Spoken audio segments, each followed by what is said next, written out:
اور لڑائی ایسی شروع نہیں ہوئی تھی آپس میں.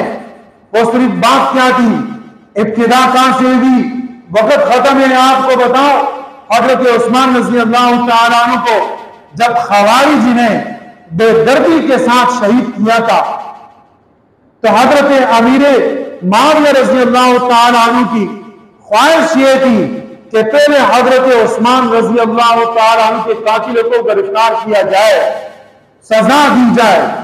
یہ ظلم کیوں ہوا؟ حضرت علی رضی اللہ تعالیٰ نے فرمایا کہ مسلمان پریشان ہیں, یہ بات آپ چھوڑ دیں, جب ہماری حکومت آئے گی مضبوط ہو جائیں گے پھر قاتلوں کو گرفتار کریں گے. اختلاف ان دونوں کا اس بات پر تھا, اس بات پر نہیں تھا کہ خلافت میرے پاس رہے تیرے پاس نہیں رہے. اختلاف اس پر تھا کہ حضرت عثمان رضی اللہ تعالی عنہ کہ جس کو نبی علیہ السلام نے فرمایا کہ اے میرے اللہ, میں حضرت عثمان سے راضی ہوں, اے میرے پیارے اللہ تو بھی حضرت عثمان سے راضی ہو جا. حضرت عثمان کی قربانیاں کوئی چھوٹی موٹی قربانیاں نہیں ہیں.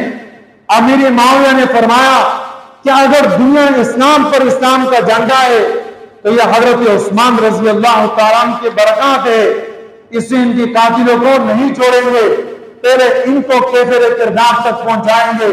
حضرت علی رضی اللہ تعالیٰ نے فرمایا آپ سے گزارش ہے, درخواست ہے, اس بات کو آپ چھوڑے, بعد میں دیکھیں گے اختلافات اس پر ہوئے.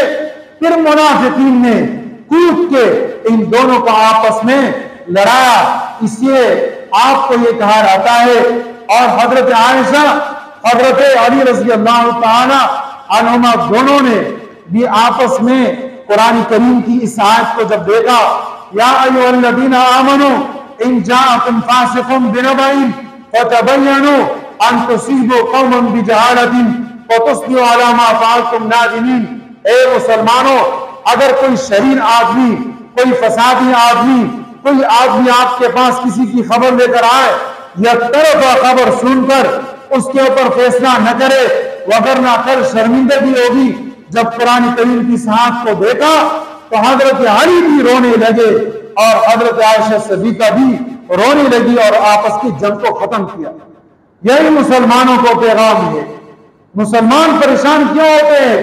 یک طرفہ بات سنتے ہیں, یک طرفہ بیوی کے شوہر سے لڑائی, شوہر کی بیوی سے لڑائی, یا شوہر کی رشتہ داروں کے ساتھ لڑائی. وہ کس بنا پر ہوتی ہے کہ بیوی کان بھرتی ہے, مرد تحقیق کرتا نہیں, جا کے لوگوں سے لڑتا ہے اور جناب فساد ہوتا ہے. ہمارے ہاں جو بڑے بن جاتے ہیں, کوئی وزیر بن جاتے ہیں, کوئی کمیٹی کے سربراہ بن جاتے ہیں, کوئی علاقے کے سطح پر صدر بن جاتے ہیں, کوئی ملک کے وزیر اعظم اور صدر بن جاتے ہیں, کان کے کچے ہوتے ہیں. کوئی ایک آدمی آ کے کان میں غلط خبر دیتا ہے, وہ آگے جا کے فیصلے کراتے ہیں. بیچاروں کو, مظلوموں کو ان کے پریشانیوں کے اندر نیست و نابود کر دیتے ہیں. بعد میں پتہ چلتا ہے کہ جناب یہ تو غلطی ہو گئی, تو یہ غلطی پھر تمہارے ساتھ بھی ہونی چاہیے. اس سے قرآن نے اصول بتا دیا, اگر آپ کے پاس کوئی پیغام لے کر آئے, آپ رشتہ داری کو نہ دیکھیں, آپ یک طرفہ کی بات کو نہ دیکھیں, آپ دونوں طرف سے بات دیکھیں, پھر اس کے بعد جا کر فیصلہ کریں کہ بات کیا ہے, آپ کو اندازہ ہو جائے. اللہ پاک نے ہمیں ہر ایک طریقہ بتایا.